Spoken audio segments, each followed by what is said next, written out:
ದಿನ ಮಾನ್ಯ 1ನೇ ಅಧಿಕ ಜಿಲ್ಲಾ ಮತ್ತು ಸತ್ರ ನ್ಯಾಯಾಲಯ ಕಾರವಾರ ಪೀಠಾಸೀನ ಸಿರ್ಸಿಯಲ್ಲಿ ವಿಚಾರಣೆಗೊಂಡು ತೀರ್ಪು ನೀಡಿದಂಥ ಪ್ರಕರಣಕ್ಕೆ ಸಂಬಂಧಪಟ್ಟಂತೆ ಸಿದ್ದಾಪುರ ಪೊಲೀಸ್ ಠಾಣಾ ವ್ಯಾಪ್ತಿಯಲ್ಲಿ ಆದಂತಹ ಈ ಗೀತಾ ಹುಂಡೇಕರ್ ಎಂಬ ಮಹಿಳೆಯು ತನ್ನ ಜೀವಿತಾವಧಿಯಲ್ಲಿ ತನ್ನ ಜೀವನೋಪಾಯಕ್ಕಾಗಿ ಸ್ಥಳೀಯ ಒಂದು ಫೈನಾನ್ಸ್ನಲ್ಲಿ ಪಿಗ್ಮಿ ಕಲೆಕ್ಟರ್ ಅಂತ ವರ್ಕ್ ಮಾಡ್ತಾ ಇದ್ಲು. ಸೊ ಅವಳು ಒಂಟಿಯಾದ ಹೆಣ್ಮಗಳು ಸಹ ಒಂಟಿಯಾಗಿ ವಾಸ ಮಾಡ್ತಾ ಇದ್ದಾಳೆ ಅಂತ ತಿಳ್ಕೊಂಡು ಅವಳಲ್ಲಿರ್ತಕ್ಕಂಥ ಹಣ ಮತ್ತು ಬಂಗಾರದ ಆಸೆಗಾಗಿ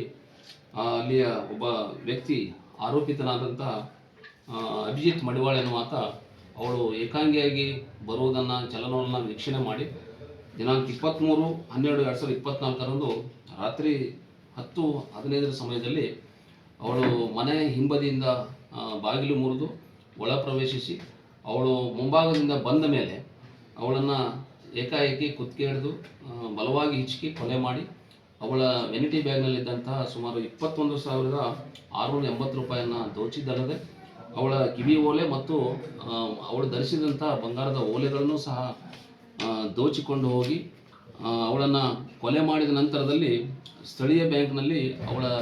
ಧರಿಸಿದಂತಹ ಈ ಓಲೆಗಳನ್ನು ಒತ್ತೆಗಿಟ್ಟು ಅದರಿಂದ ಹಣ ಪಡೆದು ಎಲ್ಲ ಖರ್ಚು ಮಾಡಿಕೊಂಡಿರ್ತಾನೆ. ಈ ಪ್ರಕರಣಕ್ಕೆ ಸಂಬಂಧಪಟ್ಟಂತೆ ಆಗಿನ ಪೊಲೀಸ್ ಇನ್ಸ್ಪೆಕ್ಟರ್ ಆದಂತಹ JB ಸೀತಾರಾಮನ್ ಅವರು ತನಿಖೆಯನ್ನು ಕೈಗೊಂಡು ಈ ಆರೋಪಿತನ ವಿರುದ್ಧ ಸಾಕ್ಷಿಯನ್ನು ಕಲೆ ಹಾಕಿ